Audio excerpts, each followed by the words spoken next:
जैसे कि last episode में हमने देखा कि यू हाउ की टीम के आगे अब ओपोनेंट टीम आ चुकी है। इनका नाम लियो तियान लॉन्ग, लियो तियान बा है और मोटे लड़के का नाम जी ह्वान यू है।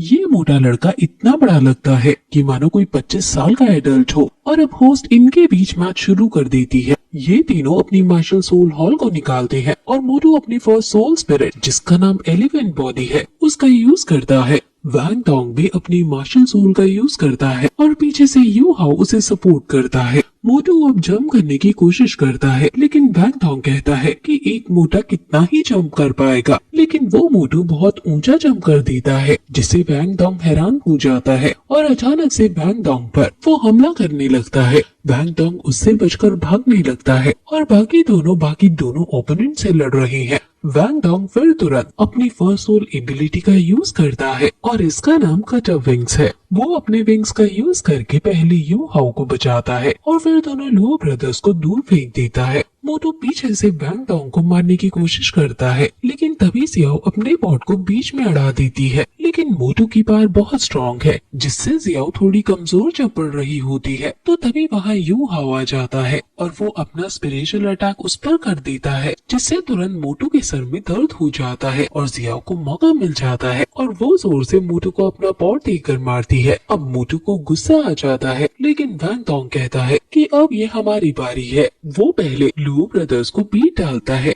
लुओ ब्रदर्स समझ जाते हैं कि अब मोटू बॉस ही कुछ कर पाएंगे, इसलिए बॉस को टाइम देने के लिए वो दोनों कोई तरीका सोचने लगते हैं। लेकिन तभी वैंग डोंग अपनी सेकंड सोल एबिलिटी का यूज कर देता है जिसका नाम बटरफ्लाई गॉड लाइट है। उससे लुओ ब्रदर्स के ऊपर बहुत जोर से लाइट पड़ती है जिससे वो उछलकर नीचे गिरने लगते हैं, लेकिन उनकी टीचर वहां आकर उन्हें बचा लेती है। यानी अब ये दोनों इस गेम से बाहर कर दिए जाएंगे। मोटू को बहुत गुस्सा आता है और वो अब यू हाउ की टीम को एनालाइज करता है। वैंग डोंग इनकी टीम में सबसे ताकतवर है, इसलिए वो पहले वैंग डोंग को छोड़कर बाकी दोनों पर अटैक करने का सोचता है। वो फुल पावर के साथ जियाओ पर हमला कर देता है लेकिन जियाओ तुरंत अपना फर्स्ट सोल स्किल का यूज करती है जिसका नाम ओवरशॉक है और अपने पॉट को मोटू को देकर मारती है, लेकिन मोटू उसके एक पॉट को पकड़कर बाकी दोनों पॉट को दूर फेंक देता है और उस पॉट को वो वापस जियाओ को देकर मारता है। लेकिन जियाओ अपनी पावर से इस पॉट को खत्म कर देती है,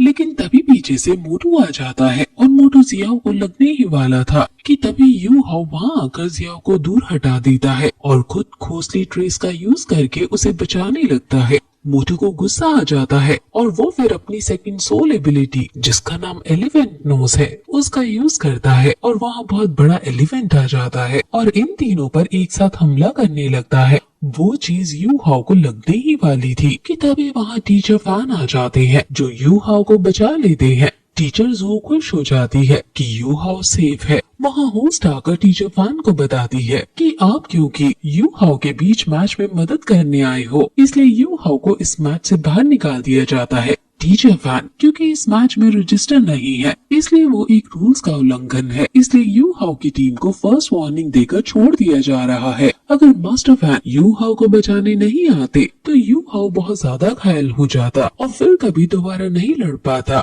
अब यू हाउ एरेना से बाहर जाने लगता है और मास्टर फैन यू भी वापस टीचर जुओ के पास चला जाता है। टीचर जुओ टीचर फैन यू को धन्यवाद कहती है कि अगर वो टाइम पर नहीं जाता तो यू हाउ फिर कभी वापस नहीं लड़ पाता। टीचर फैन कहता है कि मैं तुम्हारे किसी भी स्टूडेंट्स को हर्ट नहीं होने दूंगा। टीचर जुओ कहती है कि शायद ये मैच अब हमारी टीम हार जाएगी, लेकिन मास्टर फैन को पूरा विश्वास है कि यू हाउ की टीम ही जीतेगी। अब जियाओ कहती है कि हमें यू हाउ के लिए ये मैच अब जीतना ही होगा। वैंग डोंग कहता है कि मुझे 15 सेकंड चाहिए, जिस पर जियाओ उसके आगे आकर कहती है कि मैं तुम्हें ये जरूर दूंगी और मोटू का ध्यान अपनी तरफ रखे रहूंगी। मोटू कहता है कि मेरी सोल पावर लेवल 32 पर है और चाहे मैं अकेला हूँ मेरे जीतने के चांसेस मोर देन 70% है। अब वैंग डोंग अपनी एक फॉर्मेशन बनाने लगता है और आगे से जियाओ अपनी पूरी ताकत लगाकर मोटू को अपने पॉट से मारती है। मोटू के दांत टूट जाते हैं और वो पीछे धकेल दिया जाता है और सोचने लगता है कि वैंग डोंग जरूर कोई ताकतवर फॉर्मेशन बना रहा है और उसे ये तोड़ना ही होगा, इसलिए वो जियाओ से ना लड़कर पहले वैंग डोंग की तरफ जाने लगता है। जियाओ उसे रोकने की पूरी कोशिश करती है और उस पर हमला करती है, लेकिन मोटू फिर दूसरी साइड से उसके पास जाने लगता है। जियाओ हर साइड से मोटू को रोकने की कोशिश कर रही है और फिर फाइनली वो मोटू को रोक देती है। लेकिन अब उसने अपनी फर्स्ट और सेकंड दोनों सोल एबिलिटीज को यूज कर लिया है और जियाओ की सोल पावर बहुत बहुत कम हो गई है। मोटू अब सही मौका देखकर अपनी थर्ड सोल एबिलिटी, जिसका नाम एलिफेंट ब्रेथ है, उसका यूज करता है और जियाओ के बड़े से पॉट को हटाने लगता है। जियाओ भी अपने बड़े से पॉट को वहाँ से हटाने नहीं दे रही है और दोनों में स्ट्रगल शुरू हो जाती है। लेकिन जियाओ बहुत कमजोर नजर आ रहा है। यू हाउ कहता है कि अब तुम ये छोड़ दो वरना तुम्हें चोट लग जाएगी, लेकिन जियाओ नहीं मानती उसकी बात। जियाओ के हाथ से खून निकलने लगता है, लेकिन फिर भी वो हिम्मत नहीं हार रही है। लेकिन तभी वहाँ पीछे से वैंग डोंग आ जाता है और मोटू पीछे धकेल दिया जाता है। वैंग डोंग जियाओ को संभालता है और अब मोटू से कहता है कि मैं तुम्हें नहीं छोड़ूंगा। वैंग डोंग अब जो इसने 15 सेकंड दिए थे उस टेक्निक का यूज करता है। ये रिंग ऑफ यूनियन है जो दो सोल एबिलिटीज को कंबाइन करने से बनती है। दीन भी इस एबिलिटी को देखकर शॉक हो जाता है और वो बहुत बड़ा अटैक मोटू पर अब कर देता है और मोटू को ये अटैक लगने ही वाला था कि तभी मोटू की टीचर वहाँ आकर उसे बचा लेती है और फिर यू हाउ को विनर घोषित कर दिया जाता है। यू हाउ अपनी टीम के पास आकर उन्हें बधाइयाँ देता है और दीन भी टीचर जुओ को कांग्रेट्स करता है कि तुम्हारे दो स्टूडेंट्स बहुत ज्यादा आउटस्टैंडिंग है और वो मेरी सोल डिवीजन में को स्टूडेंट बन सकते हैं। ये सुनकर टीचर जुओ को खुश होना चाहिए, लेकिन वो यू हाउ के लिए दुखी है और कहती है कि यू हाउ भी काफी तेज है। लेकिन दीन कहते हैं कि उसकी सोल पर बहुत वीक है। वो बेशक सोल प्रोटेक्टर सोल मास्टर है जो काफी रेयर होते हैं, लेकिन फिर भी ये हमारी सोल गाइड डिवीजन में को स्टूडेंट नहीं बन सकता है। टीचर जू दुखी हो जाती है, लेकिन तभी मास्टर फैन कहता है कि अगर तुम इसे अपनी सोल डिवीजन ब्रांच में नहीं लेना चाहते तो मैं इसको अपनी सोल गाइड टूल ब्रांच में कोर स्टूडेंट बना लूंगा। मुझे टीचर जू के विश्वास पर भरोसा है कि इस स्टूडेंट में कुछ तो बात है और मैंने इस बच्चे का एटीट्यूड भी देखा है और ये एटीट्यूड इस बच्चे को काफी आगे लेकर जाने वाला है। अब टीचर जू खुश होकर इन बच्चों के पास जाती है और जियाओ तो बेहोश हो चुकी है और वैंग डोंग काफी कमजोर। वो इन सभी से अब सिर्फ दिन और रात बिना डिस्टरबेंस के आराम करने को कहती है, लेकिन वैंग डोंग जो खड़ा होकर कहता है कि वो अभी आराम नहीं कर सकता, अभी उसको कई सारे मैचेस खेलने हैं और जियाओ के लिए उसे अब ये जीतना ही होगा। अब शाम को ये दोनों कमरे में फिर से हाथ मिलाकर एक दूसरे की सोल पावर को बढ़ाते हैं और फिर अगले दिन क्वार्टर फाइनल में चले जाते हैं। अब ये दोनों ही हैं क्योंकि जियाओ तो बेहोश है और ये दोनों अकेले ही कई सारे मैचेस क्वार्टर फाइनल में जीतते जा रहे हैं।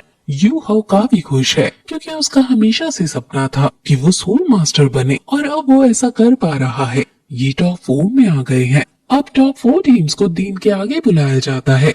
दीन अपना इंट्रो देता है और कहता है कि मैं येन शाओजे हूँ। वैंग डोंग ये सुनकर हैरान हो जाता है और यू हाउ को बताता है कि इनका स्टेटस एक किंग के स्टेटस जितना है और ये रेयर मास्टर दोलो फिनिक्स ऑफ लाइट है। ये मेन लाइन के ऊपर सबसे स्ट्रॉन्ग है। ये 98 रैंक पर है और सभी इनसे डरते हैं। दीन न्यू स्टूडेंट्स का वेलकम करते हैं और कहते हैं कि तुम लोग बाकी पहले की जनरेशन से ज्यादा टैलेंटेड हो। अब मैं तुम्हारे अगले सारे मैचेस देखूंगा और मैं आशा करता हूँ कि तुम सब मुझे अपने मैचेस में सरप्राइज करोगे अपने नए नए चालों से। अब फिर वोटिंग शुरू होती है और इन चारों टीम्स को एक स्कोर दिया जाता है और इन स्कोर्स के बेसिस पर अब इनके बीच मुकाबला होगा और पहला मैच दाई हुआबिन की टीम का होगा यू हाउ की टीम के साथ। और अब फिर ये एपिसोड यहीं खत्म हो जाता है। दाई हुआबिन और कोई नहीं बल्कि यू हाउ का सौतेला भाई है और इसी की वजह से यू हाउ की माँ मरी थी और अब इन दोनों की मुलाकात रॉयल किंगडम के बाहर अब यहाँ पर हुई है। ये मिस्टर दाई और कैट गर्ल का वंशज है और ये सट्टे के नशे में बहुत घमंडी हो चुका है और अब आगे अब इनके बीच मैच शुरू होगा और फिर ये एपिसोड यहीं खत्म हो जाता है।